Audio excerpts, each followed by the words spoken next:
어디까지 얘기했죠? 자, 반복해서 얘기해서 미안하지만 녹화 비디오에 좀 담겨야 되니까 이야기하겠습니다. 지난 시간에 어디까지 얘기했죠? nn. 모듈을 다뤘고요. nn. 모듈은 우리가 x로부터 스코어를 계산하기까지 이 계산하는 과정을 이 nn. 모듈 서브 클래스의 weight forward 파트에다가 집어넣고 forward 계산에 필요한 모든 레이어들, 특히 러너블 파라미터가 있는 모든 레이어들은 이 nn. 모듈 서브 클래스 정의할 때 생성자 파트, 이니 파트에다가 정의를 했었습니다. 자, 이게 가장 중요했고, 그다음에 덤으로 배웠던 것이 이 옵티마이저를 이용하는 방법인데요. 이 모델 인스턴스 nn. 모듈의 그 인스턴스의 내부의 어트리뷰트로 이제 모든 러너블 웨이트들이 다 들어가 있어요.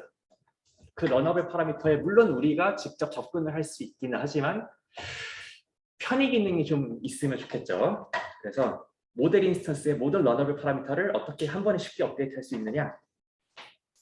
자, 이게 모델 정의하고 나서 모델 인스턴스 정의하고 나서 optim.sgd 이런 식으로 optim.adam, optim.rms-proc 이런 식으로 옵티마이저 클래스라는 것이 따로 있어가지고 옵티마이저 클래스의 인스턴스를 또 정의를 합니다.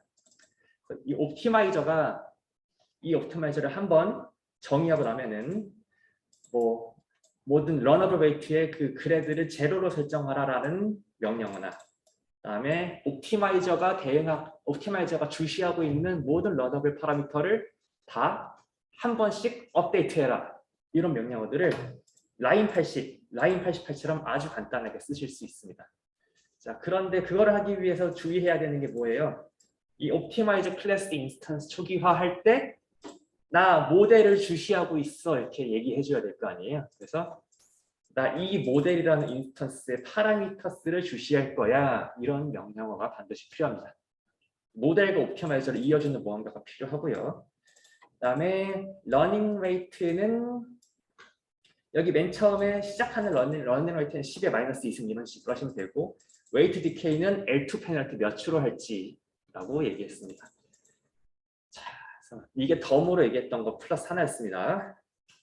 그다음에 약간 잔챙이긴 하지만 우리가 여러 에포크를 업데이트할 때 맨 처음 몇 개 에포크는 러닝 레이트를 10의 마이너스 2승으로 하고 그 다음 에포크 몇 개는 러닝 레이트를 10의 조금 등비 수열로다가 어떤 공차를 뭐라고 그러죠? 공비를 몇 좁혀져가지고 러닝 레이트를 몇 에포크에서는 좀 더 낮추고 싶다. 그럴 때 여러분들이 커스텀하게 이 adjust running rate 같은 함수를 정의해가지고 라인 67처럼 에포크 지나갈 때마다 러닝 레이트를 좀 바꿔주는 명령어를 여러분들이 삽입하실 수도 있습니다. 그다음에 또 중요한 게 뭐 있냐? 여러분들이 실제로 로더 트레인 같은 데서 몇십만 개 레코드의 데이터셋을 64개씩 아니면 128개씩 불러오실 때 트레이닝 할 때는 반드시 모델 인스턴스 .train 이 함수를 활성화시키셔서 이 모델 인스턴스가 자기 웨이트를 업데이트할 준비가 되게끔 만드실 필요가 있고요. 이에 대응해서 이 모델에 있는 웨이트를 이용해서 내가 모델의 아큐러시를 잰다거나 아니면 아큐러시를 계산할 때는 어떻게 하셔야 된다? 체크 아큐러시 파트 3 보시면은 이번에는 이 모델이라는 인스턴스에 2배를 켰죠?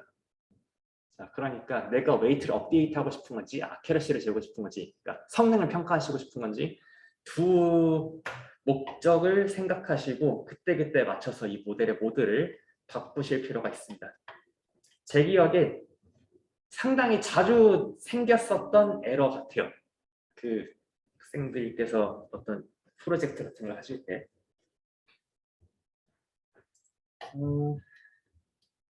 이 녀석을 시원하게 돌려주면 뒷방도 해야 되는군요.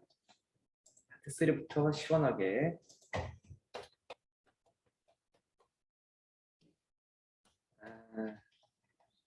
정해주면 시원하게 정리해주면 제가 어디를 정리 안 했어요? 여기가 안 됐구나. 1.5 안 됐고 1.6이 안 됐죠. 1.6 청구까지 실행시키시면 이제 다 실행되죠.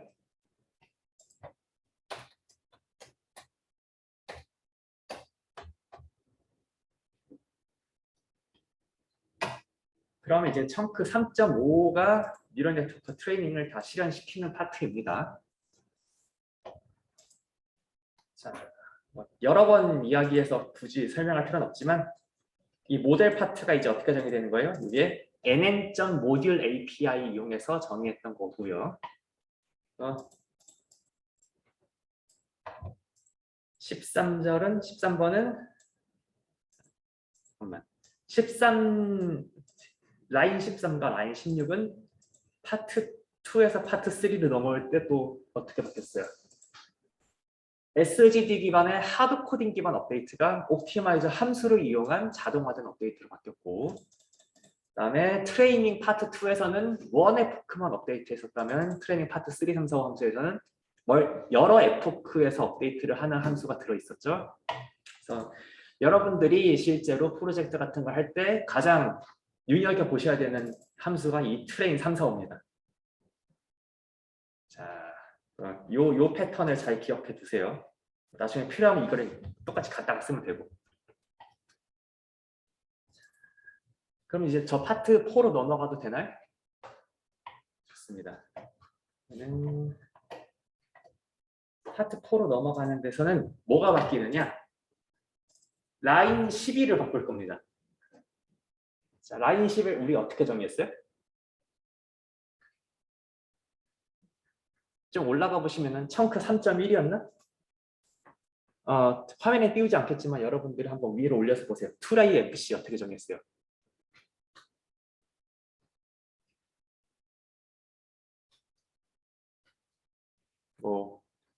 클래스 2레이어 FC 괄호 열고 nn.module 하고서 땡땡 하고서 def init, def forward 길게 정의했죠?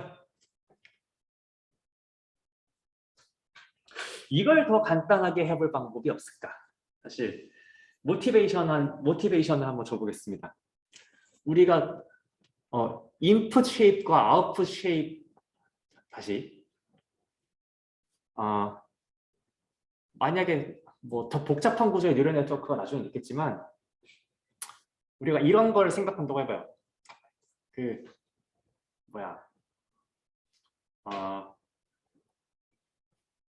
뉴럴 네트워크 구조가 단순히 함수 합성만 계속하는 형태고, 그다음에 인풋과 아웃풋의 쉐입이 딱딱딱 맞도록 설계했다면 굳이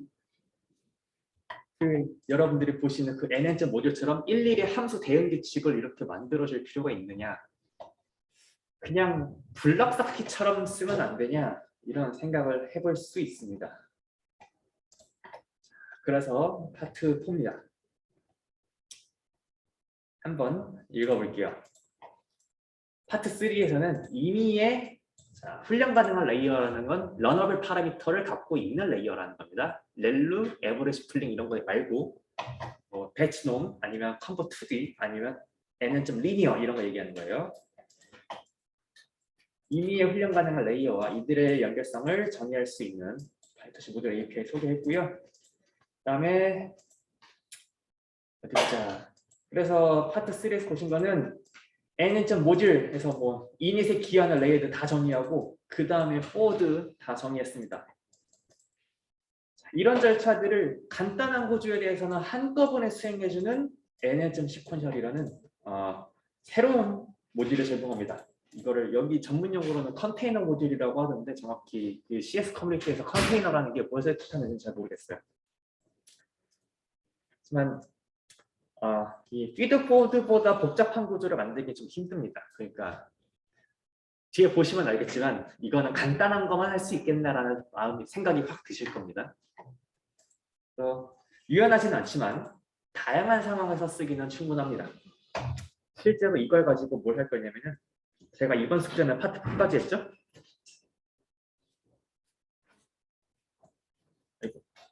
이번 숙제는 파트 4까지. 아이고 왜 안 돼? 왜 안 밀려? 이번 숙제는 파트 4까지 있잖아요.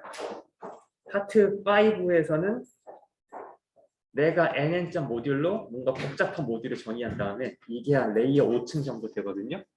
이 5층을 5층, 5층, 5층, 5층, 5층 이렇게 계속 이어붙여가지고 결국 뭐 100층 이렇게 쌓일 겁니다.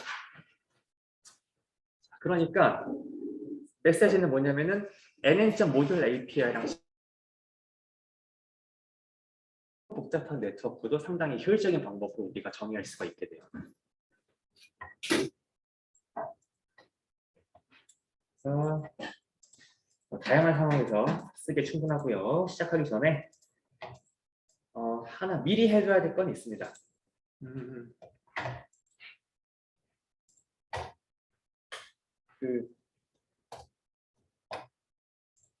한 줄로 펴는 함수 있잖아요. 우리가 이전 섹션에서 n by 뭐 d1, d2, 뭐 dm 이런 쉐이프를 n, d1, d2, dm으로 바꿔주는 플래튼이라는 함수를 정의한 적이 있는데요. 우리가 시퀀셜 모듈이라는 걸 시퀀셜 이 API를 쓰기 위해서는 뒤에 보시면 조금 더 잘 이해가 되겠지만 내부의 모든 함수는 다 nn 모듈의 하위 클래스들로만 척척척 연결을 해줘야 되거든요. 그래서 이미의 좀 간단한 함수라고 해도 nn 모듈의 형태로 새로 정의를 해주실 필요가 있습니다. 그래서 여러분들이 이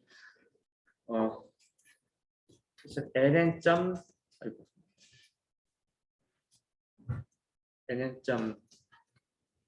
여러분 그 파이터치 파이터치 매뉴얼 홈페이지를 다른 탭에 띄워놓고 수업을 들으시면 좋을 것 같은데 그 nn 시퀀셜 닥에 또 눌러보시면은 다양한 모듈들 엄청 나오거든요. 거기에 nn 뭐 아이덴티티라고 있습니다. 이게 누구냐면요, 그냥 fx는 x인 녀석이거든요. 아이덴티티 함수가 가끔 필요할 때가 있어가지고 얘도 그냥 nn 모듈을 하위 클래스로 만들어놨습니다.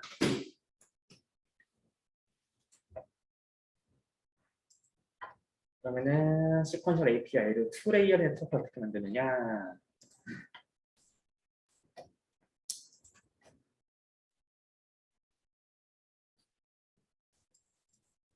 본질적으로 여기서 중요한 것만 쓰겠습니다.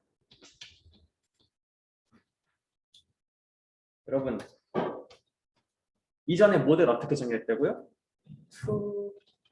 2레이어 FC 뭐 이렇게 해놓고 2레이 FC 그 모듈에 그 2FC 저기 nn 모듈 nn 모듈 클래스의 생성자를 부르는 인풋 인자를 다 집어넣어가지고 이렇게 정했었죠. 그러니까 이건 전제는 뭐냐? 우리가 2레이어 FC라는 클래스를 정의했다는 걸 전제하고 있습니다. 이제 2레이어 FC 필요 없어요. 즉석에서 바로 만들 겁니다. nn 시퀀셜 그리고 이 안에 뭘 집어넣을 거냐면은 그냥 리스트 집어넣을 거예요. 뭐 집어넣을 거냐면은 nn 여러분들이 그 파이터치 닥스에 가면 nn 모듈 밑에 nn 모듈 하위 클래스 엄청 많잖아요. nn linear, nn comp 2D, nn 이런 거 쫙 있잖아요. 그 녀석들을 그냥 순서대로 쓸 겁니다.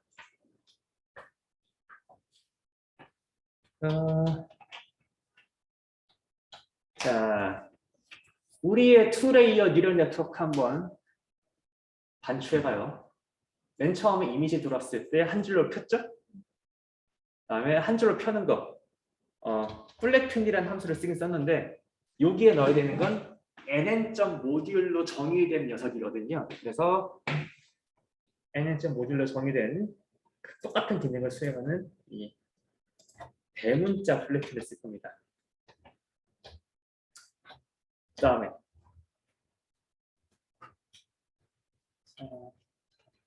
2레이어 뉴럴넷 지금 하고 있어요.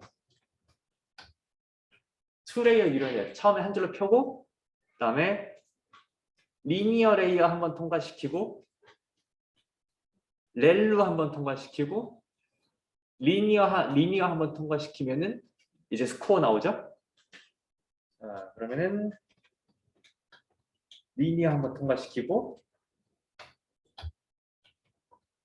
자, 렐로 통과시켜야 되는데 렐로 또한 nn.module.functional에 있는 거 쓰시면 안 돼요.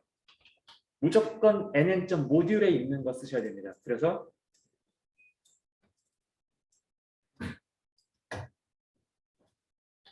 nn.rel로 썼고요. 제가 방금 얘기한 거 혹시 안 헷갈렸어요? nn.module 잠깐만 이건 픽입니다. functional.rel로를 이렇게 쓴 적이 있고요. nn.rel로를 쓴 적이 있어요. 여러분 위에 올라가 봐요. 2레이어에 정의할 때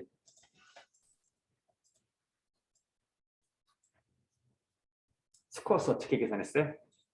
F.렐로 통과시켰죠? 이 F 누구예요? 얘. 뭐를 F로 정의했어요? 앞에 가보시면은 토치.nn.functional을 F로 정했습니다. 물론 토치.nn을 nn으로 정의했고요. 그래서 여러분들이 토치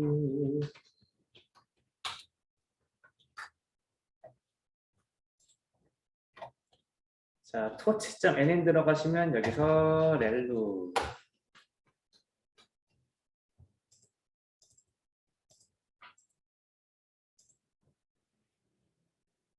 nn 렐로도 있고 어디 보자. 그리고 토치.nn.function을 가셔도 렐로가 있어요. 근데 얘네들이 아예 다른 클래스가 다른 친구들입니다. 토치.nn.function의.렐로는 요 얘는 타입이 뭐예요? 얘는 그냥 펑션입니다. 얘는 네. 요 렐로는 nn.렐로는 클래스예요. 어떤 클래스? nn.모듈 하위 클래스. 그리고 여러분들이 시퀀셜 API 쓰실 때 조심할 점은 요 안에 들어가는 녀석은 죄다 nn.모듈의 서브 클래스여야 된다.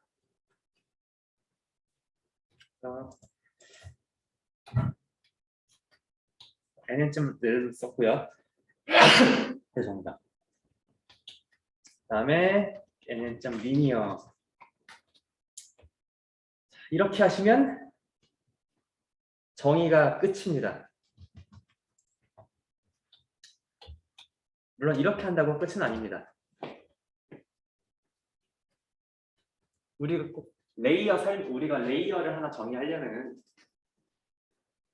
레이어를 정의한다는 건 그 안에 뭐 러너블 파라미터, 쉐입, W의 쉐입 어떻게 할지, B의 쉐입 어떻게 할지 다 결정해야 되잖아요. 그 리니어 레이어의 파라미터의 그 W의 쉐입을 결정하는 건 뭐예요? 인풋 디멘전, 아웃풋 디멘전 두 개만 있으면 되죠. 그래서 nn.linear라는 레이어를 정의하는 규칙이 nn.linear 그 레이어를 정의하는 규칙이 자 리니어 어디 갔어? 정의하는 규칙이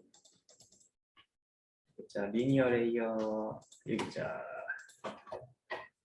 리니어 레이어에 인피처스랑 아웃피처스를 지정해야 되죠.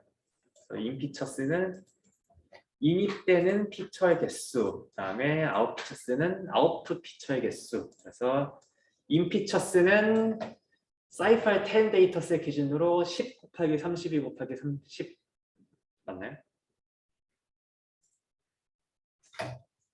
사이파이 10은 10 바이 128 곱하기 128이지. 잠깐만 스탑. 여기서는 3 곱하기 32 곱하기 32라면 여기 그 플래튼을 한 번씩 나면 인풋 쉐입이 3 곱하기 32 곱하기 32겠고, 그다음에 우리가 히든 레이어 사이즈를 4000개로 했다면은 그 히든 레이어 사이즈가 여기 첫 번째 리니어 레이어의 아웃풋에 붙어야겠고, 렐루는 따로 인입 인자가 필요 없고요. 그다음에 두 번째 리니어 레이어는 히든 레이어 사이즈를 인풋으로 받아서 스코어의 그러니까 마지막 이제 스코어를 리턴해야 되는 레이어니까 그 아웃풋 변수 개수가 클래스 개수랑 똑같아야겠죠? 10이라고 하면 자, 말이 길었는데요. 18번부터 25번까지만 하시면 우리가 파트 3에서 청크 3.1에서 정의했던 요 녀석을 대체하게 됩니다.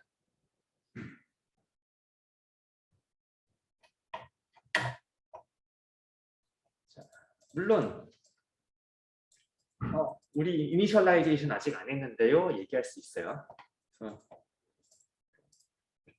물론 이게 18번처럼 선언을 하시고 나서 이 18번 이후에 몇 줄의 코드로 이제 모델 인스턴스를 우리가 서로 선언을 한 것이니까 여기 웨이트에 접근해가지고 뭐로 이렇게 웨이트 몇 줄을 초기화하세요 이런 거 우리가 다 선언할 수 있어요.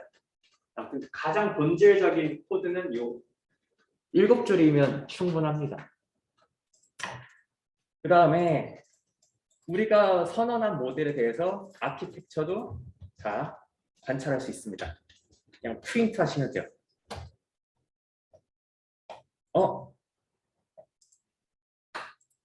안 돼?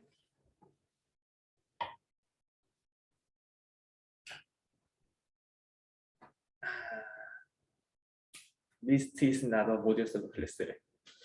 여러분, 제가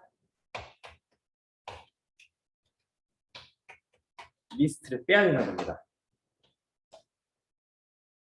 나왔죠?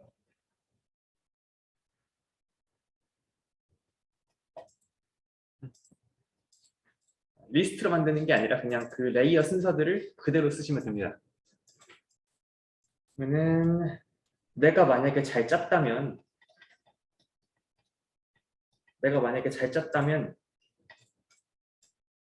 요거 청크 3.1에서 썼던 요 테스트 코드 똑같이 쓸 수 있겠죠? 한번 써볼까요? 자, 인풋을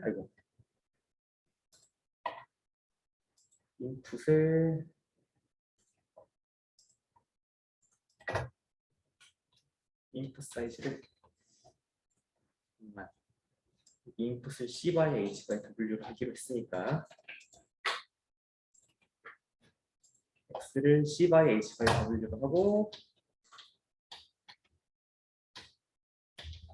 자, 스코어 쓰는 모델 X 이렇게 했어요. 그러면은 아웃풋 사이즈 계산하면은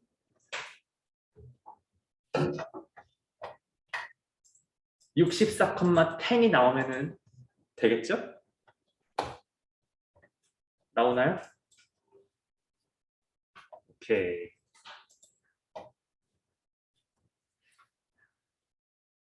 그러면은 우리가 요 스코어 계산하는 파트를 이제 만들었으니까 옵티마이저 정의해가지고 똑같이 트레인 파트 3, 4, 5 돌리면 돌아가야겠죠?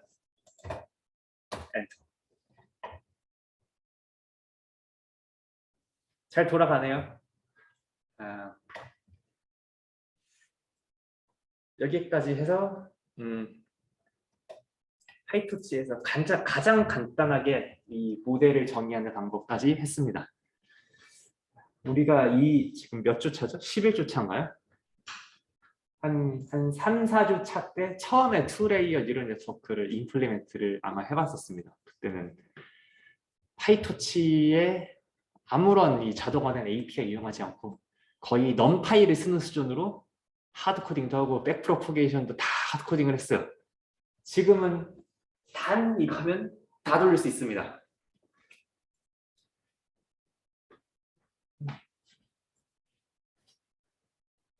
약간 뭐라 그래야 돼? 이 수업의 중요한 마일스톤을 좀 달성한 셈이고요. 그럼 이제 수업의 방향은 이제 어느 방향으로 갈 것이냐? 하이터치로 모델 정리하는 방법은 다 했어. 그러면은 우리는 이제 이 모델 파트를 다양하게 변주해볼 준비가 된 것 같아요. 네, 그래서 다음 장에서 이 옵티마이저나 여기는 뭐 대충 어찌기 더 안 건드려도 될 것 같아요. 물론 건드릴 부분 많긴 하지만 이 모델 파트 X 받아가지고 스코어 계산하는 파트를 다양하게 좀 알아보겠습니다. 그다음에 숙제로는 똑같이 그 sequential API 이용해서 이번에는 3레이어 컨볼루션을 뉴럴 네트워크를 한번 만들어 봐라 입니다. 여러분들이 뭐 이미 파트 3에서 그 NN.모듈 합의 클래스 중에 컨버 2D를 이용하시는 방법은 파트 3에서 다 공부를 하실 거거든요. 그러면은 파트 4에서 특별히 주의하실 점은 무엇이냐? 이거 플래툰 같은 거 있잖아요. 플래툰이나 렐러시 있는 거 같은 거 전부 NN.모듈의 합의 클래스를 가지고 오셔야 됩니다. 실제로 한번 테스트를 해볼까요?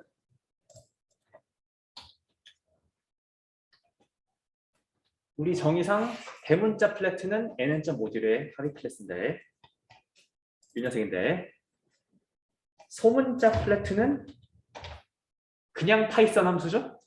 한번 바꿔보죠. 트레이닝 멈추고 얘가 잘 알아듣는지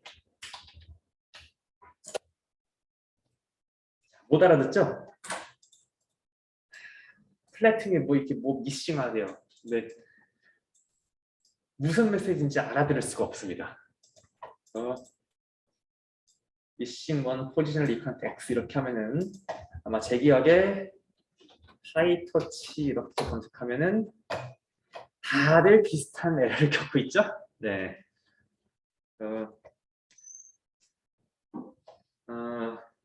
요거 그래서 만약에 여러분들이 시퀀셜 API 정의하실 때 이런 문제를 겪었다 그러면은 요 안에 NN.모듈을 안 넣어 NN.모듈이 아니라 그냥 파이썬 함수를 넣으셨을 가능성이 큽니다. 그다음에 그래서 NN.렐로도 NN.모듈의 합의 클래스 말고 펑션을 한번 넣어보죠. 이거 아까 우리가 라지F.렐루라고 했던 녀석이죠? 자, 한번 넣어봅시다. 아이고, 렐루도 뭐 이렇게 뭐 없대요.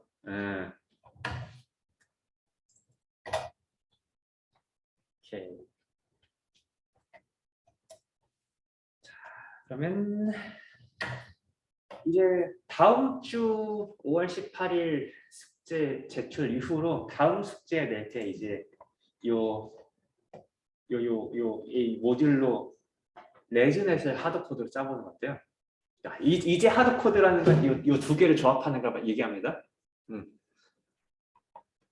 레즈넷 되게 유명한 구조이기 때문에 이미 파이토치의 라이브러리의 어둠에 잘 만들어져 있는 게 있어요.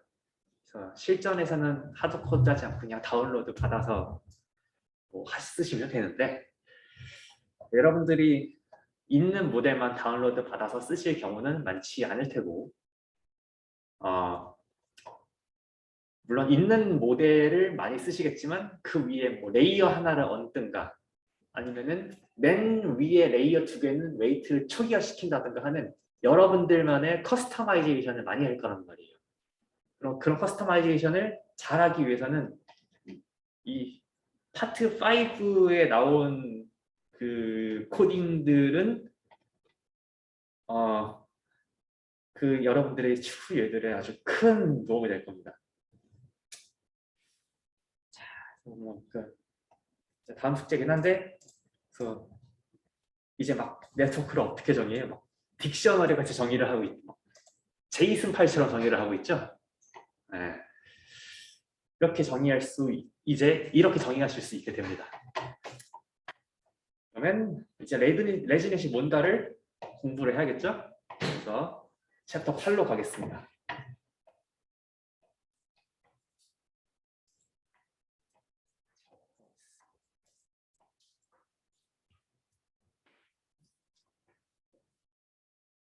혹시 지금까지 실습 노트에서 질문 혹시 있으실까요?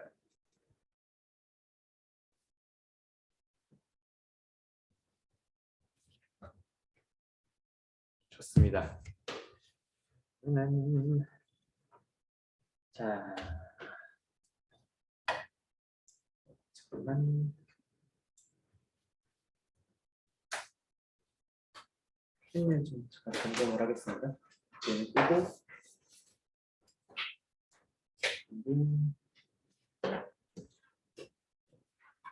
이 정도 굵게 보여요? 안 보여요? 네, 조금 더. 예.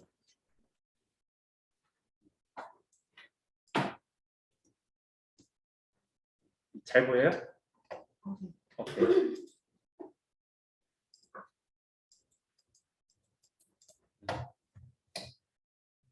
슬라이드 시작하기 전에 그 챕터 7에서 배치 노멀라이제이션 설명한 슬라이드 있잖아요. 배치 노멀라이제이션 슬라이드가 이 강의의 최신 버전이 2022년인데요. 이 최신 버전에 조금 더 괜찮은 설명들 슬라이드가 있길래 붙여봤습니다. 잠깐. 여기까지는 여러분들이 지난 시간에 7장에서 봤었던 배치 노멀라이제이션 설명인데 약간 제 생각에 부실했었던 설명이 뭐냐면 테스트 셋에서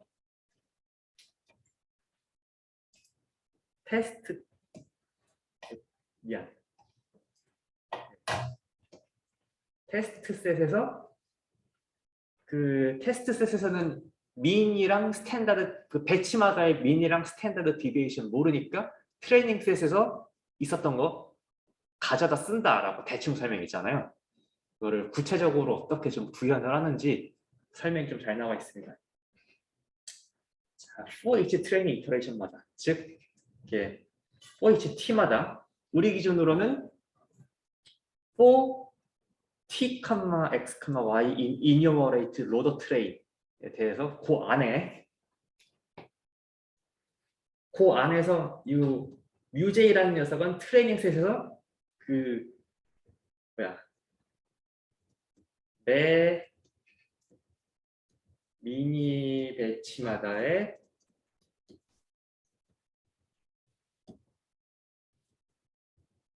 제2번째 변수 평균이었죠.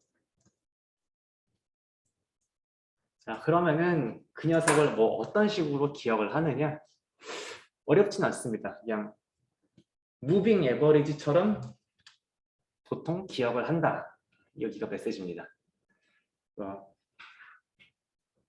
for each t 하기 전에 뭐 뮤제이 테스트 타임 때 쓸 그 배치 에버리지를 0으로 둔 다음에 트레이닝 이터레이션 지날 때마다 이전 값을 0.99 곱한 다음에 현재 값을 0.01 더해가지고 업데이트한다. 이렇게 하면은 뭐 테스트가 뭐 트레이닝이 한 10,000번 정도 돌아가면은 그 최근에 미니 배치 민부터 이전 타임의 미니 배치 민을 좀 자연스러운 방식으로 기억할 수 있겠죠?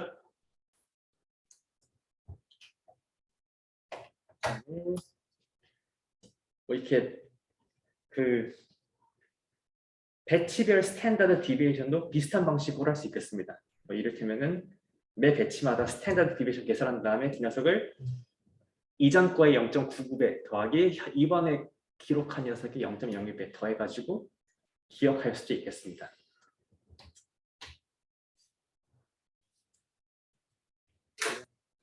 실장 설명에서 약간 부족한 것 같았어가지고 추가적으로 설명드렸습니다.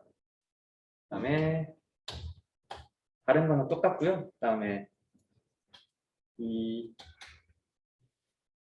배치 노멀라이제이션을 이 풀리 커넥티드 뉴럴 네트워크랑 컨볼루션 뉴럴 네트워크랑 약간 다른 방식으로 하더라라는 거 기억하시죠?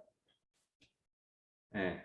그래서 우리가 아까 설명한 배치놈은 이 샘플에 대해서 노멀라이즈를 한 건데, 그래서 뮤랑 시그마, 감마, 베타 모두 1/d인데, 다음 컨볼루션을 느린 그 뒤에 통과시키는 배치 노멀라이제이션 같은 경우에는 이게 왜는 아니지만 사람들이 보통 샘플에 대해서도 그다음에 각 픽셀에 대해서도 모두 노멀라이즈를 하더라. 그래서 요런 연산을 수행하더라. 이 얘기를 좀 하고 싶었습니다.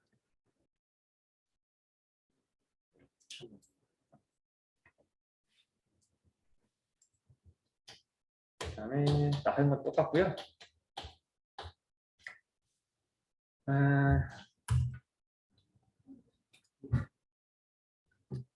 이제 다시 요 시절로 돌아오겠습니다. 지금 이 단원의 컨셉은 CNN 아키텍처들이잖아요. 2011년에 이렇게 그 한 번에 큰 어드밴스가 있은 이후에 사람들이 얼마나 많은 네트워크 구조를 실험해봤겠습니까? 그 중에 뭐 어떤 거는 정말 아큐러시를 높일 수 있었겠지만 이 1등을 하지 못해서 사람들이 기억하지 못하는 구조가 되게 많을 거예요. 여기서 알아볼 것은 역대 13, 14, 15년에 1등을 했었던 아키텍처들을 한번 살펴볼 겁니다. 최근에 활용하고 있는 것들은 아니지만요. 물론 맨 마지막에 있는 2015년의 레지넷은 7년 전 거니까 이 기술의 발전 속도와 비교하면 상당히 좀 구식이라고 생각할 수 있지만 레지넷 아키텍처는 지금도 많이들 쓰고 있습니다. 그러면 앞에 거는 많이 안 쓰느냐? 아마 안 쓸 가능성이 커요. 안 쓸 가능성이 크지만 그럼에도 불구하고 대부분의 딥러닝 코스에서 한 번쯤은 다 다루는 것 같아요. 이유가 뭔지 생각해 보면은 이거를 쓰라는 게 아니고 사람들이 이거를 고안할 때 어떤 지점들을 고민했는지, 네. 네, 이런 어떤 고민 끝에 이런 결론을 내게 된 것이지 그 사고의 흐름을 좀 배울 만한 가치가 있는 것 같더라고요. 근데 이게 딱히 왜가 있는 건 아니고요. 그런 거보다 하고 받아들여야 되는 것이기 때문에 미리 말씀드리자면 재미가 없어요. 챕터 하나 재미가 없습니다. 끝날 때까지 조금만 좀 버텨주시길 부탁드릴게요. 자, 그래서 처음에 나온 게 알렉스 넷입니다. 처음에 딥러닝이 대체 이게 어디서 이렇게 날아 들어온 녀석이가 하고 사람들을 놀래킨 게 알렉스 넷입니다. 알렉스 넷 전에는 진짜로 엣지를 룰 베이스로 추출해가지고 리니어 클래시파이어 끼얹어가지고 모델 만들었던 거고요. 자, 여기 알렉스 넷의 그 특징은 어떻게 되느냐? 일단은 여기 보시면은 약간 그림이 잘리긴 했는데 구조가 여기 위에 적혀 있어요. 자, 주요 특징이 뭐냐? 일단 요 데이터 셋들은 모두 이미지넷 챌린지를 잘 하기 위해서 고안된 것이기 때문에 이미지넷 데이터셋의 인풋에 맞도록 네트워크가 아키텍처가 구성되어 있어요. 이미지넷 데이터셋은 뭐 이미지 장수는 뭐 수백만 장이 있고 인풋이 3바이 227 곱하기 217입니다. 컬러 채널 3개, 세로 픽셀 227, 가로 픽셀 227개예요. 그 녀석을 가지고 처음에 컨볼루션 레이어 5개를 끼얹습니다. 그다음에 중간중간에 여러분들 여기 화면에 보이실지 모르겠네요. 중간중간에 맥스 플랭을 섞습니다. 맥스 플랭이 그 큰 역할을 보였죠. 2x2 픽셀이 있다고 할 때 2x2에서 뭐 가장 높은 수치를 갖는 녀석 하나만 남기는 게 플링의 아이디어였죠. 그래서 맥스 플링을 중간중간 끼얹으니까 다운 샘플링을 좀 수행을 할 수 있겠고요. 그다음에 이 화면 오른쪽 위입니다. 여기 오른쪽 위에요. 한 번 지나거나 5개의 컨볼루션 레이어랑 맥스플링 지나고 나서 뭐를 하고 있냐면 한 줄로 폈어요. 플래튼했습니다. 플래튼한 다음에 풀리 커넥티드 레이어 3개를 끼얹습니다. 그러니까 총 몇 층이에요? 8층입니다. 러너블 웨이트가 있는 레이어만 층수로 친다면 8층이에요. 이게 고층은 아니죠. 그다음에 알렉스넷의 또 다른 특징은 이 알렉스넷이 렐루 액티베이션을 쓴 첫 번째 뉴럴 네트워크입니다. 요거 이전에는 물론 2012년 이전에도 뉴럴 네트워크 연구하던 사람들 있었어요. 근데 그 이전에는 렐루라는 이 간단한 함수를 쓰지 않고 뭐 이렇게 시그모이드 널리니 액티베이션 같은 거를 썼었어요. 그 챕터 9에서 잠깐 이야기가 될지는 모르겠는데 우측의 이 시그모이드 널리니 액티베이션에 비해서 이 렐루 액티베이션의 특장점은 뭐냐면 미분계수 계산할 때 이 널리니 액티베이션이 백프로포게이션을 싹 지나와야 되잖아요. 자, 그러면은 백프로포게이션에서 이런 애들이 있다는 거는 요 녀석에 대한 로컬 그레디언트가 맨 마지막에 웨이트에 대한 미분계수에 곱해지게 돼요. 요 녀석의 로컬 그레디언트. 렐루는 로컬 그레디언트 몇이죠? 0 아니면 1입니다.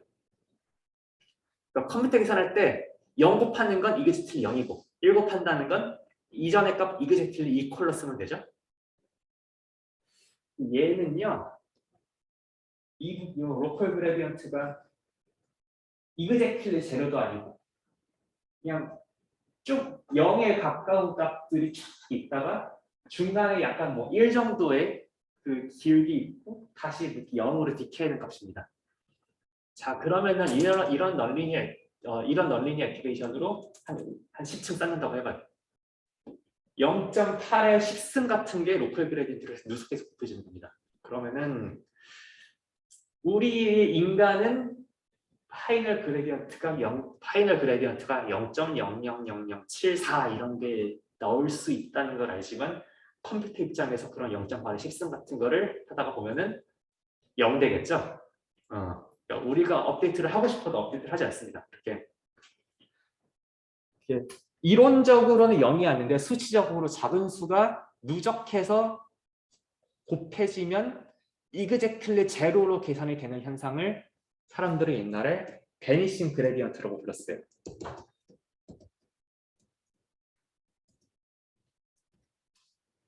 자, 그래서 다층 뉴럴 네트워크에서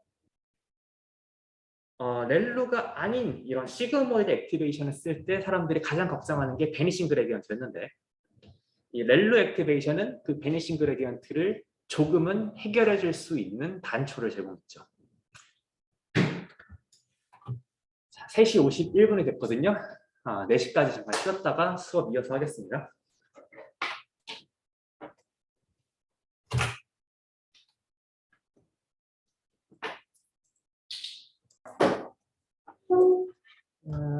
자, 그 다음에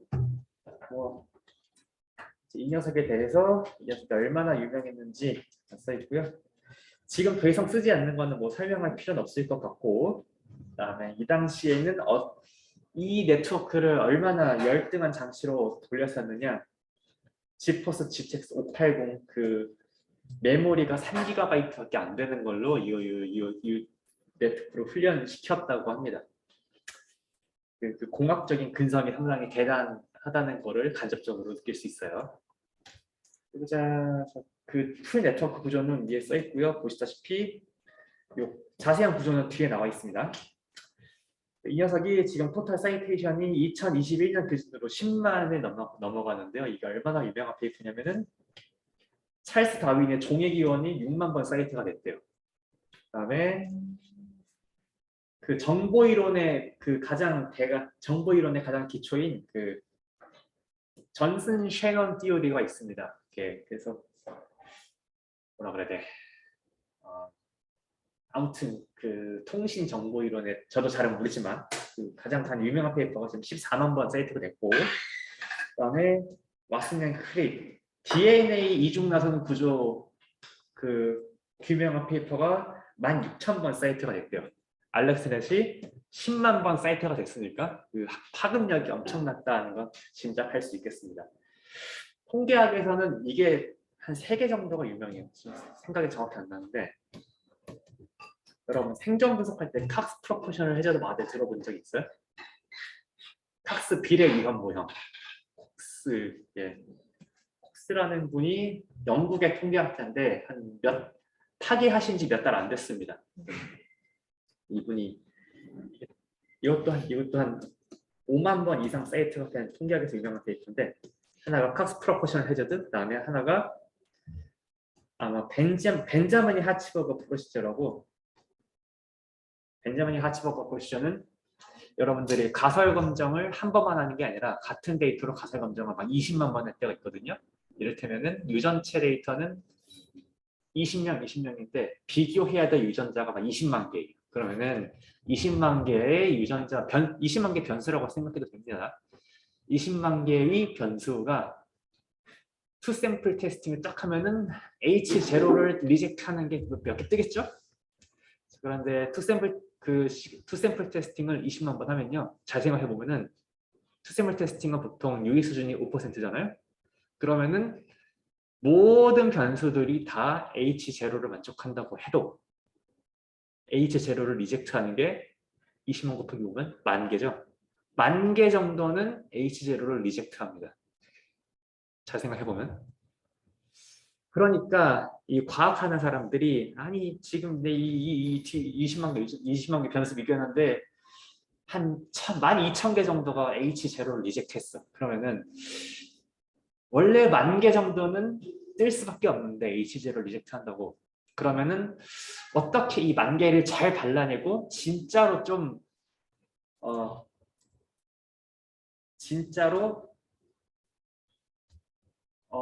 유의한 몇 개를 잘 찾아낼 수 있을까? 이 프로시저를 제안한 사람이 벤자민 하치버그라는 통계학자들입니다. 상당히 간단한 통계학적 직관으로 보정 자체를 딱 제안해가지고 이것도 사람들이 애용하고 있습니다. 마지막 하나가 안 그래도 의학 쪽에서 논문을 많이 쓰다 보니까 주로 의학 저널에서 많이 사이트한 녀석들이 이 통계학에서 탑3 사이테이션인데요. 카플란 마이어 에스티메이트라고 있습니다. 카플란 마이어 추정량이라고 이것도 생존 분석에 나오는 추정량인데 들어본 적 있어요? 오케이. 괜찮습니다. 자, 여러분들이 고객을 관리를 해. 자, 이벤트를 벌였어. 구매를 했어. 안 했어. 그럼 이걸 바이너리로 볼 수도 있지만 구매하기까지 걸린 시간이라고 하면 구매한 사람은 구매한 시간 딱 찍히죠. 구매 안 한 사람은 어떻게 할 거예요? 살려는데 아직 구매 안 한 걸 수도 있잖아요. 그렇죠? 그러니까 내가 만약에 열흘을 관찰했는데 열흘이 지나도록 안 샀어. 그러면은 이 사람은 10일 이후에 산 것이지 아예 안 산 건 아니고 10일 이후에 살 수도 있고 안 살 수도 있는데 아직은 관찰 안 한 거죠. 그러니까 얘는 미싱도 아니고 옵저이브드도 아니고 약간 애매한 상태의 밸류입니다. 정확한 데피니션은 생존 분석에 나오겠지만 이 정도로만 설명을 하고 아무튼 이런 센서드 데이터가 있는 상태에서는 과연 CDF를 어떻게 추정할 수 있을까? 모든 밸류가 다 컴플리트로 옵저이브 됐다면은 그냥 CDF는 각 밸류에 대해서 그냥 포인트에서 적어주고 n분의 1씩 증가시키면 되거든요. 그런데 이런 10 플러스가 있는 순간 CDF 어떻게 추정할 거냐? 사람들이 난감해했습니다. 이게 언제 중요하냐면요. 구매 시점 파악하는 거나 아니면 또 뭐 있어. 사람들이 어떤 처치를 받은 다음에 얼마나 오래 사셨는지, 생존 시간. 제품을 구동시키면서 제품이 몇 시간 구동됐는지. 자, 그런데 제품을 구동시키는 거는 파라미터랑 모양이 잘 맞았대요. 막 여러분들이 수리통계에서 배운 익스포넨셜 모델 있잖아요. 익스포넨셜 디스트리뷰션이나 아니면 와이블 디스트리뷰션 들어본 적 있어요? 그 어떤 제품의 수명을 모델링하기 위한 확률 분포들이 좀 있는데 걔네들은 꽤 잘 맞았대요. 그런데 사람의 생존 시간은 모델링이 어려웠대요. 그 파라미터랑 모양이 잘 안 맞았대요. 그럴 때 우리가 쓸 수 있는 거는 모델을 주지 않고 그냥 경험적으로 CDF를 추정할 방법인데 그 방법을 제안한 게 카플란 마이어 에스티메이터입니다. 요 생존 자료에 대해서요.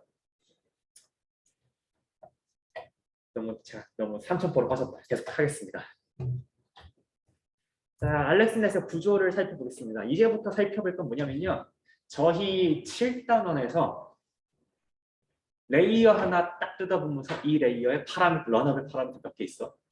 이 레이어 포워드 패스 한번 하기 위해서 컴퓨터 부동소 시점 연산 몇 번 해야 돼. 얘 레이어 메모리 얼마나 차지해? 이런 거 얘기했잖아요. 이제는 워낙에 뉴럴 네트워크 구조가 크다 보니까 이 한정된 GPU 자원에 잘 넣기 위해서는 요 녀석의 CPU 사용량이랑 메모리를 감안하지 않을 수가 없습니다. 그래서 요 구조에서 이 컴퓨팅 벌등이 얼마나 되는지 같이 살펴볼 거예요. 1층입니다. 자, 일단 처음에는 1층부터 살펴보겠습니다. 컬러 채널 3개, 일단 로 이미지 들어오니까 컬러 채널 3개고요. 그 다음에 로 이미지 들어오니까 그 이미지나 데이터셋에 맞춰서 가로 세로 227입니다. 그 다음에 이 네트워크 구조는 첫 번째 컨볼루션 레이어가 필터가 64고요. 그 다음에 가로 세로 커널 사이즈가 11 x 11입니다. 그 다음에 스트라이드 4, 4칸씩 비어요. 그 다음에 패드가 패딩이 2입니다. 좌우에 0이 2개씩 있어요. 그러면은 아웃풋 사이즈가 어떻게 되겠어요? 대충 아웃풋의 채널 수는 필터 개수랑 똑같죠? 자, 복습하자면 그다음에 가로 세로 사이즈 어떻게 되겠어요? 요 W 프라임은 W 빼기 K 더하기 나누기 S 더하기 1 해가지고 56 바이 56이 나옵니다. 그다음에 메모리는 어떻게 돼요? 물론 바이어스 텀 있거든요. 네, 바이어스 무시하고 한번 계산해 볼게요. 아웃풋 엘러먼트는 몇 개예요? 자, 아웃풋 엘러먼트가 채널 64, 가로 56, 세로 56이니까 20만 704개 있는데, 자, 그러면은 이 아웃풋을 저장하기 위해서는 32비트 부동소 시점 표현으로는 하나의 엘러먼트당 4바이트가 필요하니까, 자, 이거를 바이트로 하면은 200704 곱하기 4가 될 텐데, 그냥 그걸 킬로바이트로 하려면 1024를 나누니까 대충 784킬로바이트의 메모리를 아웃풋이 차지하게 되겠습니다. 자, 파라미터가 메모리를 얼마나 차지하냐가 아니고, 어차피 이거 뉴럴 네트워크 하려면은 이 중간중간 결과도 GPU 메모리가 저장하고 있어야 되거든요. 이 중간 결과를 컨볼루션 레이어 하나 통과한 다음에 이 중간 결과를 저장하기 위해서 지금 784kB가 필요합니다. 이 정도는 괜찮죠? 784kB면은 한 2, 30년 전에 플로피 디스켓 한 장에도 들어간 양입니다. 이건 괜찮아. 자, 그다음에 이 레이어 안에 있는 파라미터 개수 한번 세보죠. 웨이트 개수, 파라미터 개수 어떻게 됩니까? 러너블 파라미터 몇 개 돼요? 웨이트 쉐이프는 C 아웃 곱하기 C 곱하기 커널 사이즈 64 곱하기 3 곱하기 11 곱하기 11이니까 요 녀석. 그다음에 채널 64개니까 바이어스 64개 더해가지고 23,296개 되네요. 그러면은 이 파라미터를 저장하기 위해서는 23,296 곱하기 4, 뭐 1024 하면 되겠죠? 자, 그러면 이 인풋 하나가 들어왔을 때 컨볼루션을 레이어 통과해주고 아웃풋 하나 계산하기까지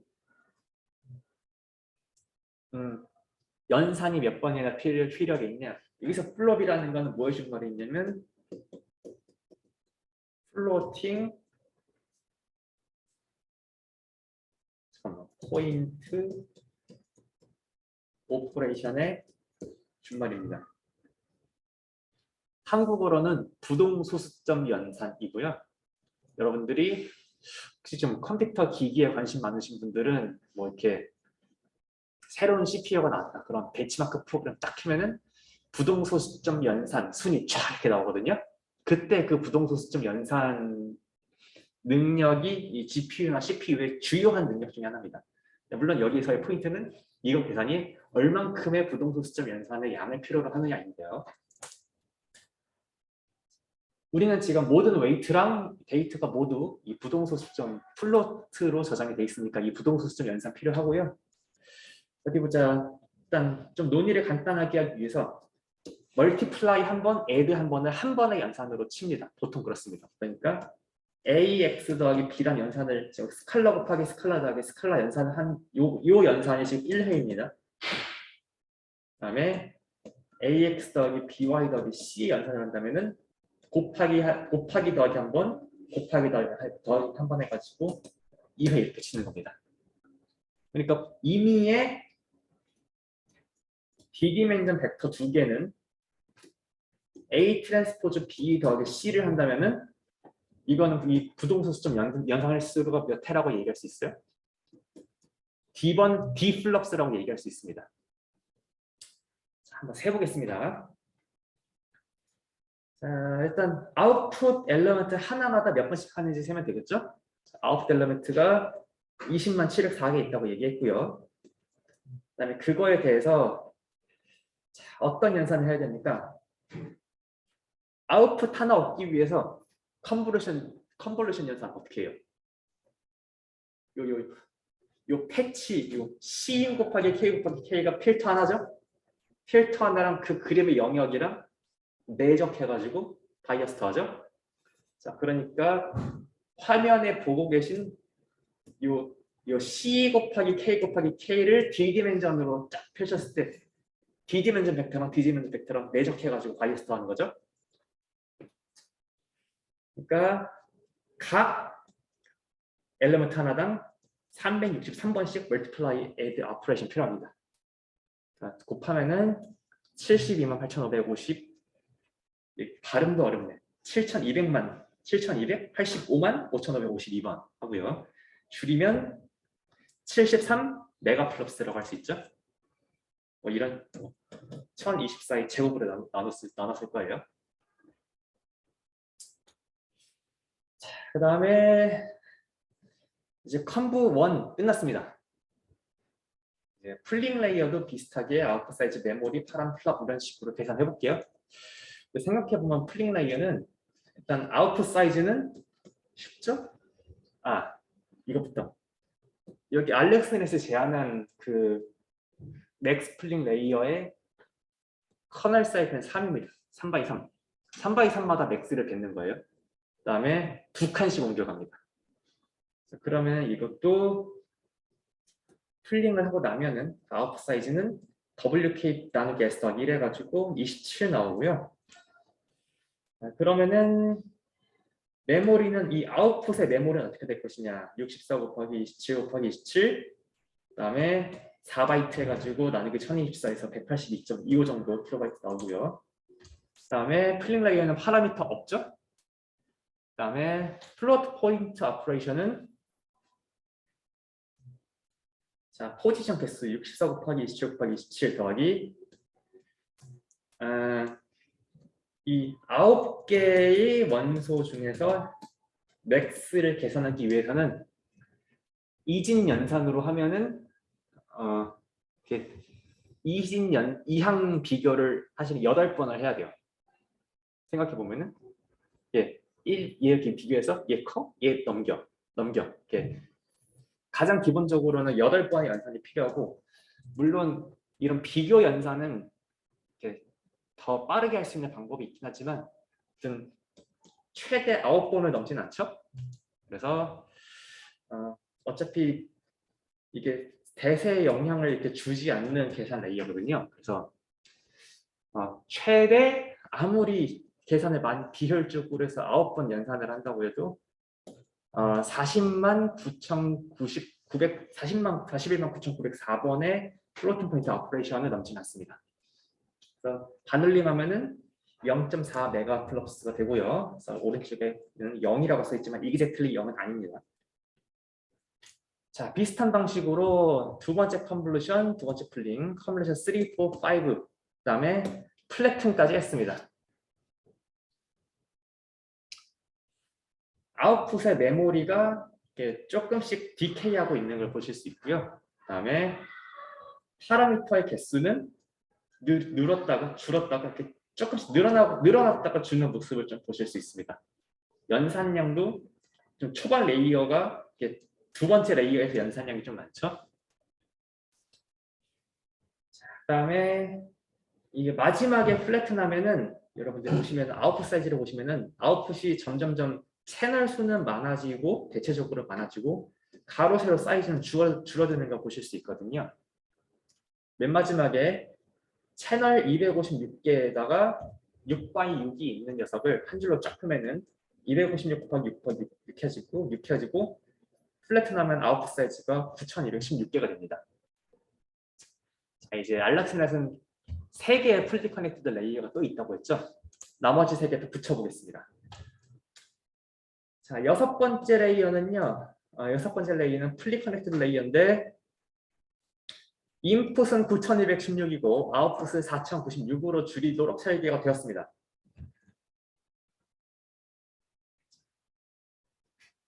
넘버 오브 파라미터가 어떻게 되느냐. C인 곱하기 Cout, 이거 W의 쉐입이죠. 그 다음에 바이어스의 쉐입 4096 해가지고 파라미터 3700만 개입니다. 파라미터 수 봐요. 확 늘었죠, 여기가. 그 다음에 근데 플럭스는 이 4096개 각각에 대해서 이 매트릭스 벡터 연산 수 세면은 9216 곱하기 4096 돼가지고 3700만 회 정도 됩니다. 파라미터 개수는 많아졌고, 하지만 포워드 패스를 할 때 넘버 오브 플러스는 뭐 그렇게 많지는 않네요. 네. 그다음에 마찬가지로 2층을 비슷하게 4096을 4096으로 보내는 레이어. 이미지넷은 클래스가 1000개거든요. 그래서 4096 디멘전의 히든을 맨 마지막에 1000개의 베리어블로 변환하는 과정까지 해서 자, 파라미터 개수 조금 줄어들고 플럭스도 조금 줄어듭니다.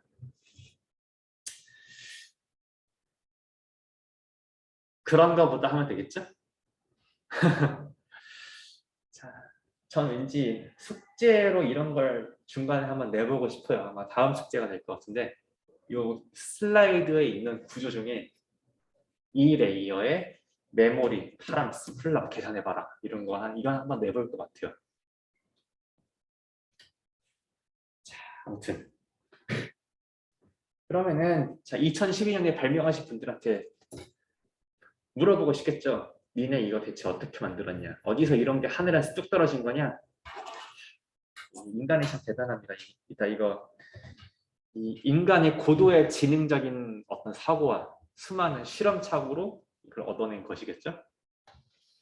그다음에 이제 다음 레이어 디자인에 참고할 만한 사항들이 여기 메모리 파라미터 개수 그다음에 플럭스에서 좀 보일 수 있습니다. 그래서 뒤에 보시면은 뒤에 나오는 네트워크 구조들과 이 메모리 사용, 그다음에 파라미터 개수, 그다음에 넘버 오브 플럭스를 비교를 해볼 겁니다. 이 아웃풋 메모리만 보면은 초반에 아웃풋을 좀 저장하는 메모리를 많이 쓰고요. 그다음에 파라미터 개수는 역시 프리 커넥트 레이어에서 가장 많고요. 그러면은 좌측은 변환된 데이터를 저장하는 데 드는 메모리. 그리고 두 번째를 보면은 이 파라미터도 이거 GPU 메모리 안에 들어와야 되거든요. 네, GPU 메모리 안에 집어넣으려니까 이 6번째, 7번째, 8번째 웨이트는 좀 부담이 될 수도 있습니다. 그다음에 얘는 또 GPU 메모리 GPU 메모리는 요 둘을 좀 많이 신경을 써야 되고, 그다음에 GPU 연산 기능은 요 녀석을 신경을 많이 쓰겠죠. 실제로 GPU가 두뇌 풀가동을 하는 데는 어디냐? 이 초반에 이 2번, 3번, 4번 레이어쯤에서 상당히 고생을 많이 하는 것으로 보입니다. 그다음에 제가 넘어가기 전에 우리의 그 오해를 줄이기 위해서 추가적으로 말씀을 드리자면 GPU 안에 더 많은 샘플을 넣으면은 요 아웃풋 데이스 로 데이터 플러스 이 아웃풋을 저장하는 메모리는 비례해서 증가하겠죠. 그다음에 파라미터 개수는 데이터의 사이즈에는 디펜드하지는 않습니다. 그렇죠? 그러니까 우리가 얼마나 많은 샘플을 미니 배치 사이즈를 얼마나 키울 수 있을지 공학적으로 고민을 하기 위해서는 요 데이터 자체의 사이즈도 중요하겠는데 중간중간 액티베이션 밸류들이 얼마나 많이 메모리에 저장되는지도 우리가 좀 중요하게 생각을 하겠죠. 넘어가겠습니다. 자, 그다음에 이제 2012년에 우승자 나왔고요. 2013년은 뭐 이렇게 교육적으로 많은 사항들이 있진 않아서 그냥 가볍게만 보고 넘어가겠습니다. 그냥 시행착오를 더 많이 했더니 잘 됐더라입니다. 네. 자, 그러면은 사람들이 이쯤 되면은 고민을 하겠죠. 이 아키텍처가 얼마나 이 실험의 방향이 많습니까? 좀 실험의 방향 이쪽을 더 많이 실험하면은 성능의 개선을 끼할 수 있다. 약간 우리한테 길을 한번 주면 좋겠다. 우리한테 좀 가이드를 주면 좋겠다. 이런 그 네트워크 구조가 나오면은 사람들이 참고할 만하겠죠. 그래서 2014년에 1등이 우리는 이 방향으로 한번 가보자 하고 약간 청사진을 제시했습니다. 자, 그리고 2012년, 13년은 8층, 8층이고요. 2014년이 이제 9층, 19층입니다. 아큐러시는 4%포인트 정도가 낮아졌고요.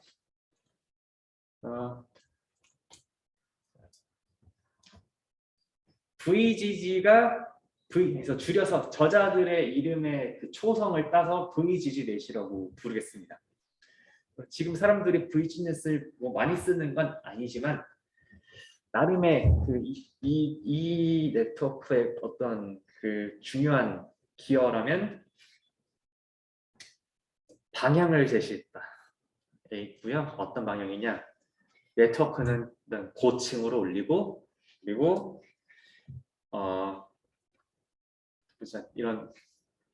이런 식으로 이런 룰을 따라서 쌓아나가 봐라 하고서 좀 가이드를 제시했어요.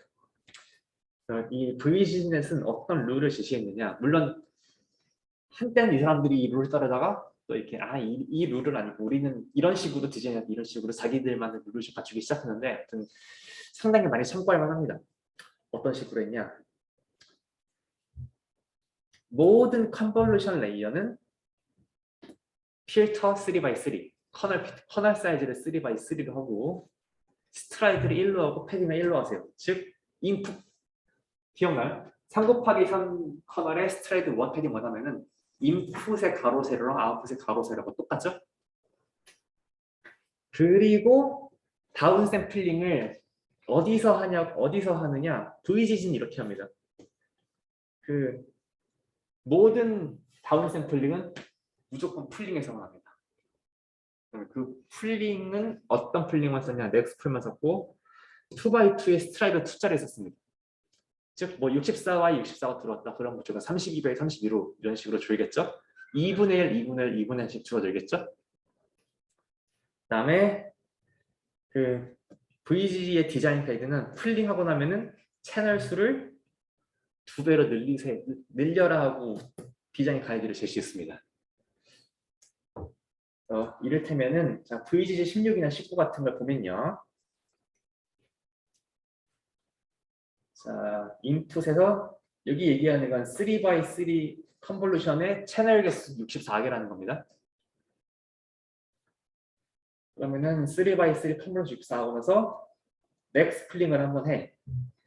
다음에 물론 여러분들 말하지 않아도 넌리니어 액티베이션은 중간중간에 다 껴있는 거는 말 안 해도 괜찮죠? 플링을 하고 나서 다시 3x3 컨볼루션을 하는데 이번에는 필터 개수가 128개로 늘었네요. 오케이. 그다음에 풀링했다는 건 다운 샘플링 했다는 거잖아요. 가로 세로 사이즈가 줄었다는 거잖아요. 이 올라가면 올라갈수록 가로 세로의 사이즈는 줄이되 이 한 픽셀을 설명하는 피처의 개수가 사실은 이 필터의 개수잖아요.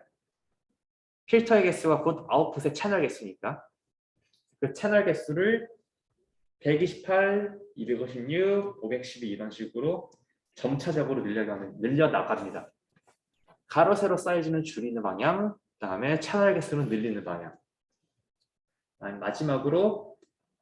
마지막에는 한 줄로 펴가지고 2층 플리 커넥트도 하고, 그다음에 마지막으로 서브스트랙트 넘기기 전에 1000개 베리어블의 스코어 매트릭스를 내뱉도록 했습니다. 그냥 왜는 생각할 필요 없습니다. 그런가 보다 하면 됩니다. 근데 이거는 그 앞에 네트워크랑 비교해 봤을 때 규칙적이라는 생각은 들지 않나요? 그렇죠? 규칙적이라는 생각은 듭니다. 자, 그래서 이 사람들은 스테이지라는 개념을 제시했어요. 컴브 풀 레이어를 합쳐서 하나의 스테이지, 그다음에 이렇게 두 개 또 합쳐가지고 스테이지, 합쳐가지고 스테이지, 합쳐가지고 스테이지, 합쳐가지고 스테이지. 자, 그리고 뭐 VGG 16과 19의 차이는 스테이지 4와 5에서 조금씩 하나를 더 넣습니다.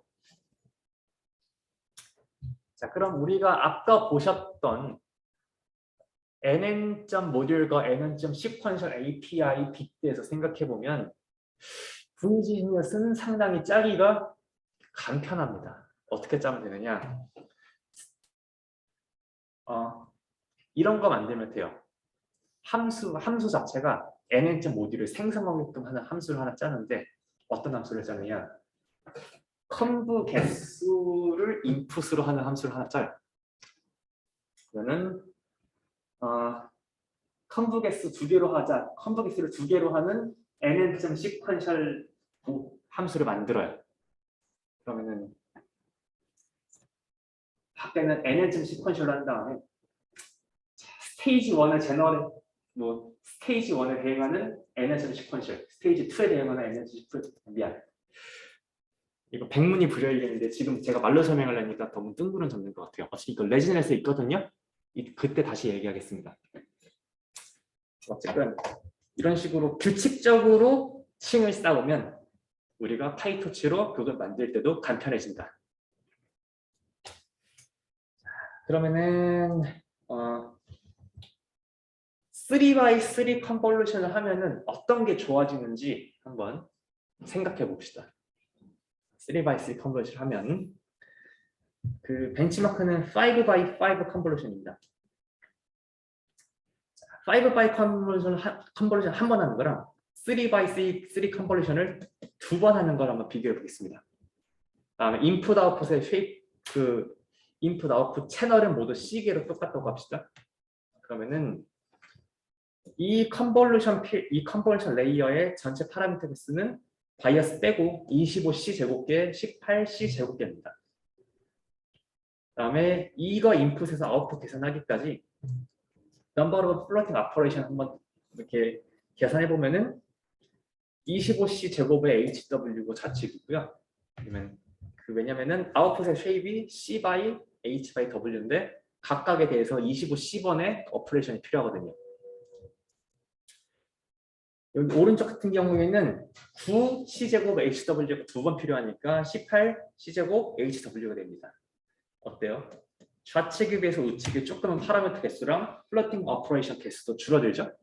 줄어드는데 보자. 한편으로 보면은 두 개의 3x3 컨볼루션은 이거 지나고 나서 여러분 리셉티브 필드 기억해요? 지나고 나서 하나의 그 픽셀이 이전 레이어에 몇 픽셀을 참조하느냐 이게 리셉티브 필드 개념이었죠. 근데 5x5 한 번 해가지고 리셉티브 필드랑 3x3 컨볼루션 두 번 해가지고 그 결과로 나오는 픽셀 하나의 리셉티브 필드 똑같습니다. 그러니까 이게 뭐 정확하게 맞는 얘기는 아닐 수 있지만 그냥 직관적으로 봤을 때 픽셀 하나가 보는 건 똑같은데 계산량이나 메모리는 다 절약된다 이런 얘기를 좀 할 수가 있죠. 자, 그다음에 어디 보자. 이번에는 맥스프를 한번 보겠습니다.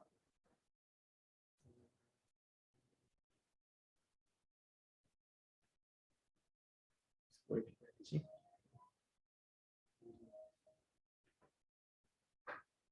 오케이. 지금 계속 설명하고 있는 건 이 디자인의 모티베이션입니다. 자, 그 풀링을 하기 전이랑 풀링을 한 후에 자, 컨볼루션 레이어는 똑같은데 인풋의 사이즈는 반으로 줄어들고 채널 개수를 2배로 늘린다고 했죠? 자, 왜 이런 이런 디자인의 모티베이션은 뭐냐? 똑같이 요 한 번 레이어랑 그다음에 요 인풋에 대한 이 레이어를 먹였을 때 메모리 파라미터 플러스랑 이 인풋을 먹였을 때 메모리 파라미터 플러스를 비교해 보면 부동소 점 연산소가 똑같습니다. 자, 메모리는 파라미터 숫자는 다르겠지만 부동소 점 연산소가 똑같아요. 부동소 점 연산소가 똑같으면은 이게 뭐 어떤 임플리케이션이 있는지 모르겠는데 자,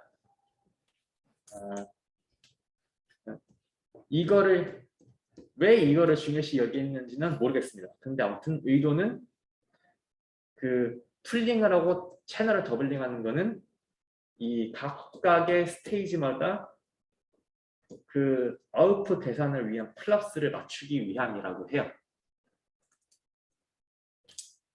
자, 그래서 이 또 메모리 사이즈랑 중간 레이어 계산할 때 메모리 사이즈랑 파라미터 개수랑 넘버 오브 플러스 비교해 봅니다. 파란색이 아까의 그 알렉스넷이고요. 그다음에 지금 오렌지로 보시는 게 VGG넷입니다. 비교해 보니까 어때요? VGG넷이 압도적으로 크죠. 자, 이쯤 하면은 사람들이 우리 이거 너무 탄소 많이 배출하는 거 아니야? 걱정을 하기 시작하겠죠? 자, 그래서 사람들이 이제 좀 어떤 생각을 하기 시작했느냐? 아니 좀 같은 성능이라면은 컴퓨터를 좀 덜 쓰는 게 바람직하지 않을까? 뭐 당장 뭐 환경을 생각하면 탄소겠지만 클라우드 사용자 입장에서는 저 컴퓨팅 자원이 전부 이용료잖아요. 이용료를 좀 절약해보고 싶어졌어요. 그래서 얼마 지나지 않아서 자, 여러분 르넷 기억하십니까? 르넷 7장에서 얀 루쿤이 1부터 10까지의 1부터 0까지의 그 10개의 숫자를 인식하기 위해서 만든 그 CNN이 르넷인데요. 구글에서 그 얀 루쿤의 어떤 얀 루쿤을 좀 기리는 의미에서 구글 이름을 쓰긴 쓰되 중간에 L을 얀 루쿤처럼 이렇게 대문자로 썼습니다. 자, 그래서 성능 차이는 많이 안 나지만 레이어 개수도 얼마 차이가 안 나지만 그 계산 효율성을 상당히 좀 중시해서 만든 게 이 구글 넷입니다. 자, 뭔가 좀 괴랄하게 생겼죠. 괴랄하게 생기긴 했는데 이게 잘 보면은 그 포워드 패스를 한번 할 때 넘버 오브 플러스나 아니면 그 메모리 같은 게 파라미터 개수나 메모리 사용이나 넘버 오브 플러스 여러 측면에서 다 많이 줄어들었다고 합니다. 어떻게 줄어들었는지는 뒤에서 한번 살펴볼게요. 우리가 이쯤 되면은 이 딥러닝 모델을 안드로이드나 아이폰 정도에서 쓰는 상황도 생각할 수밖에 없는데요. 여러분들이 실제로 이게 폰 켜시면은 i뿐만 하더라도 지가 알아서 사람들을 클러스터링 해놨죠. 우리가 모르는 사이에. 자, 그게 뭐 슈퍼바이즈드 러닝은 아니지만 클러스터링이라는 건 Y가 없는 학습 방법이긴 하지만 아무튼 이 모종의 트레이닝을 이미 한 거고 그다음에 그 트레이닝의 결과로 폰에서는 고정된 웨이트로 그냥 인풋 집어넣어가지고 아웃풋만 얻어낸 상태를 많이 합니다. 폰에서는 많이 트레이닝을 하지 않지만 X 집어넣었을 때 뭔가 FX 계산을 많이 해요.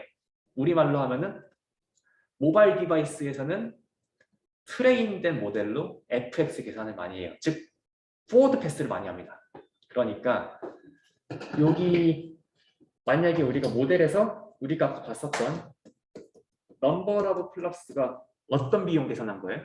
포워드 패스의 넘버 오브 플러스 계산한 거거든요. 우리가 표에서 봤었던 이 플러스 수를 줄일 수 있다면은 더 작은 디바이스와 더 열등한 그 계산 기기에서도 이 FX를 잘 계산할 수 있게 됩니다.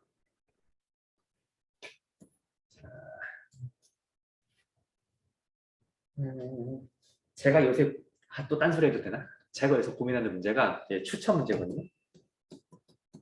추천 문제는 아니면은 입찰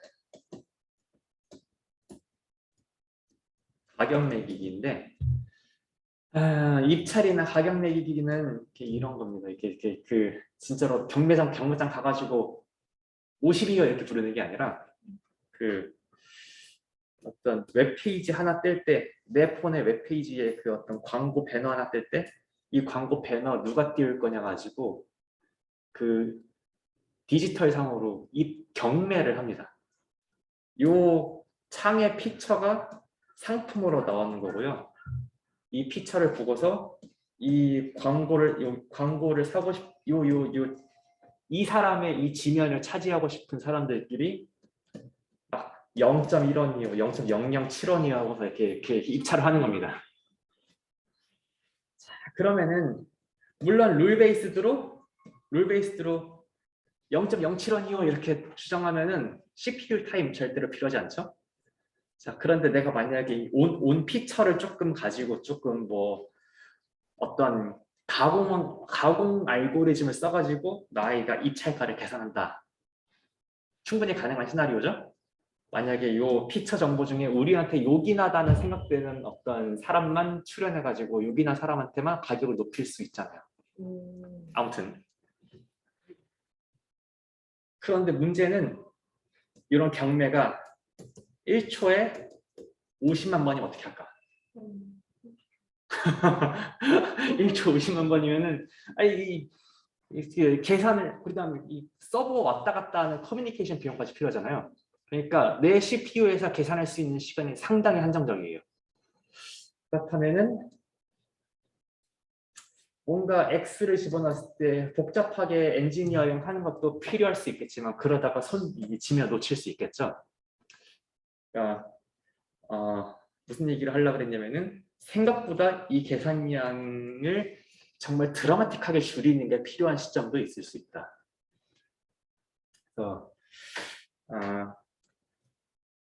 저는 그냥 리니어 모형 지금 그냥 갖고 놀고 있습니다. X 오면은 X 트랜스포트 몇시기 하고 놀고 있습니다. 아직까지는.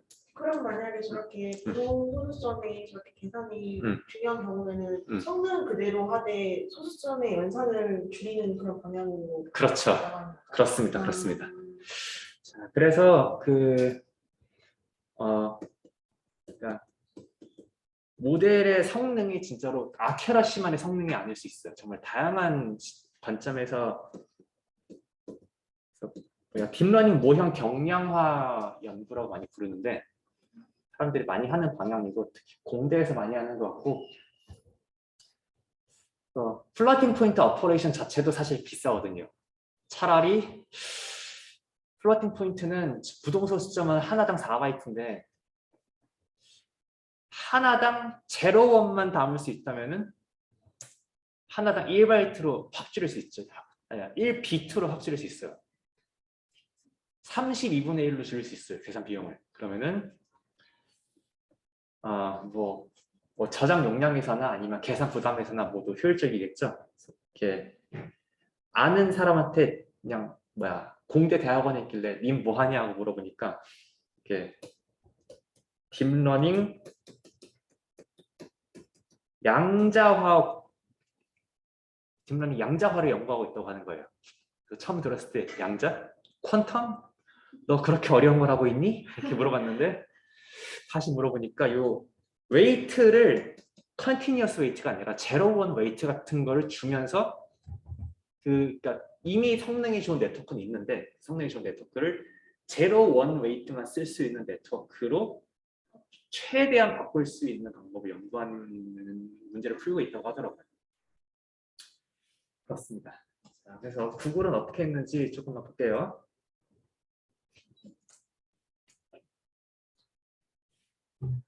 일단은 어떤 전략을 취했냐?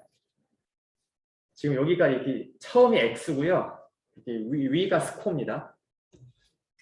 앞단에서 뭘 빨리 했냐?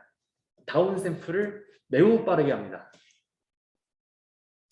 VGG16은 잘 생각해보면 VGG16은 상당히 느리게 해요.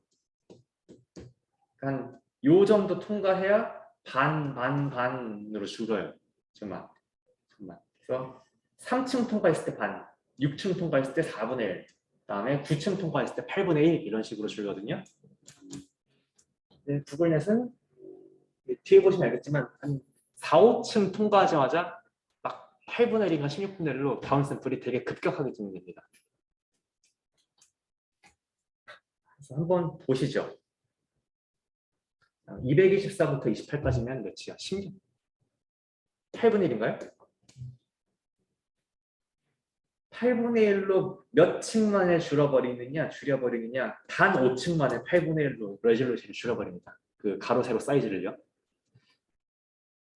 그래서 처음에 인풋이 3x 224인 거를 64 필터 7x7 커널로 스트라이드 2 패딩 3으로 해가지고 사이즈 112로 줄인 다음에 맥스플링으로 또 56으로 줄인 다음에 컨볼루션으로는 사이즈 유지하되, 그러니까 VGG넷의 미덕은 유지하되, 또 VGNet의 미덕을 유지해서 컨볼루션에서는 사이즈 줄이지 않되 맥스플링으로 20%도 줄여버립니다.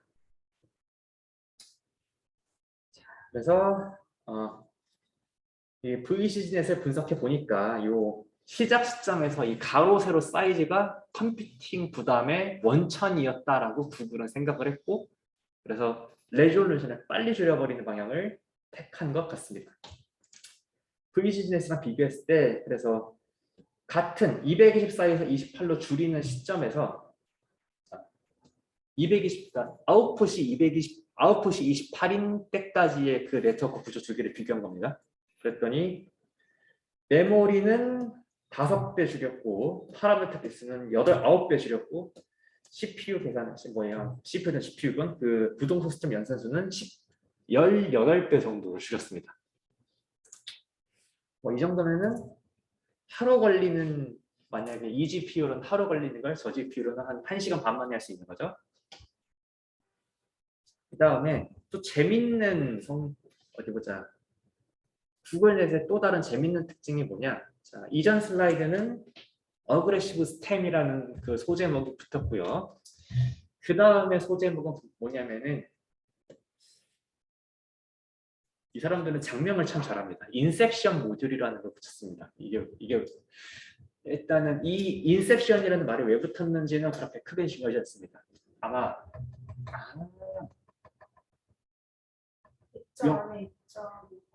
예, 약간 맞아요. 그 인셉션이라는 영화가 언제 나왔죠? 2011년인가? 영화가 2011년쯤에 나왔는데요. 거기에 대사 중에 We need to go deeper 이런 대사가 있어요. 그래서 우리는 더 깊게 쌓아야 한다라는 말을 보고서 이 사람들이 이 인셉션 페이퍼 보면은 이 짤방이라고 하죠. 이 짤방을 이렇게 그 아웃페이지 되도 않는 그 논문에다가 이 짤감을 넣습니다. 아무튼 그렇게 네, 될 페이퍼는 이런 분량을 이런 식으로 채워도 됩니다. 자, 어디 보자. 요 모듈 자체를 보시면은 상당히 여러 번 반복하는 거를 보실 수 있습니다. 그러니까 파이터치 코드로 얘기하면은 이런 거 nn. 모듈 하나 정의해 놓고서 nn. 시퀀셜로 착착착 이런 겁니다. 근데 이 모듈이 어떻게 구성이 되어 있느냐? 자, previous input과 previous input 갖고 오고 나서 이제 next input에 착착 모으는데요.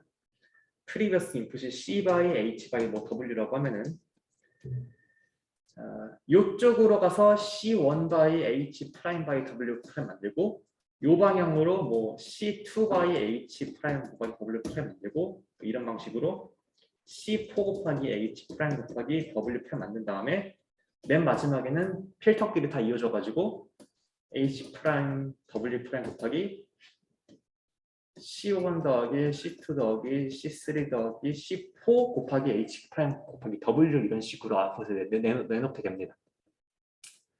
자, 그런데 이 인셉션 모듈은 아마 이 가로 세로 사이즈가 보존되도록 했을 거예요. 그래서 가로 세로 사이즈는 보존되도록 하고 마치 직관적으로 보면은 이 인풋되는 이미지에 서로 다른 측면을 피처로 추출하고 이어준다라고 생각을 하면 될 것 같아요. 그래서 아마 여기 뭐라고 써 있냐면 어떠한 공간적 피처는 1x1 컨볼루션으로 잘 잡히는 게 있을 테고 어떤 피처는 뭐 3x3로 잘 잡힐 테고 어떤 건 5x5로 잘 잡힐 테고 뭐 어떤 건 1x1으로 맥스플링으로 잡힐 수도 있겠죠.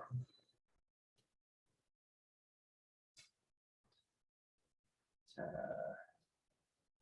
그다음에 재밌는 점은 뭐냐면요. 이 얘기만 하고 써 끝낼게요. 이 구조에 이전까지는 없던 새로운 컨볼루션 레이어가 등장했으니 1x1입니다. 생각해보면 1x1은 인접한 픽셀에 전혀 참조하지 않죠?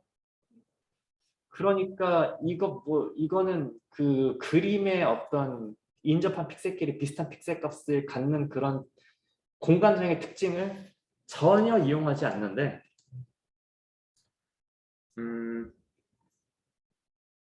보자. 그런데 씁니다. 이 1x1 컨볼루션의 어떤 그 모티베이션은 자, 좀 컨닝을 하자면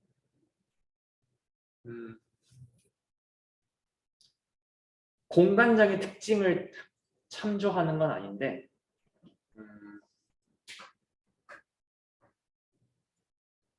이런 가는 거죠. 픽셀별로 선형 변환을 서로 다르게 할 수 있죠.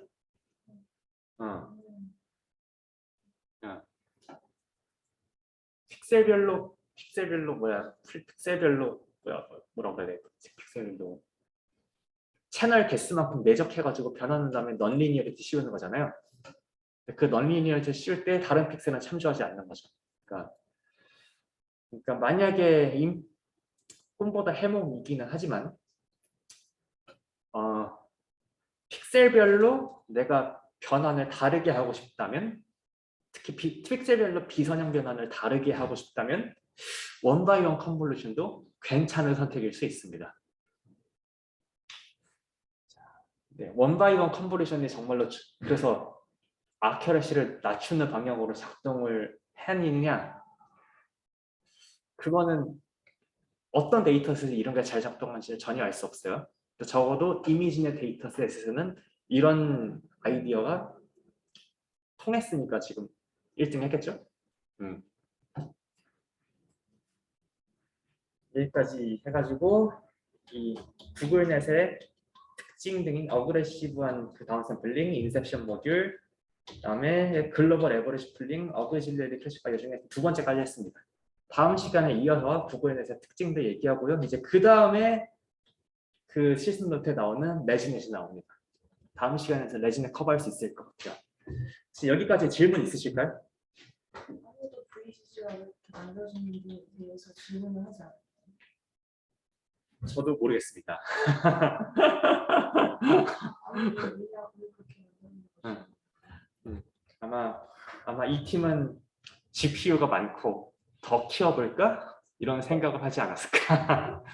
네. 자, 그다음에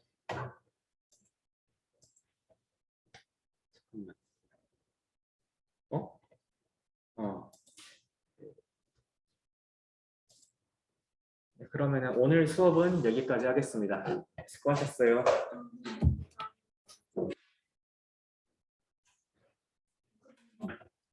네.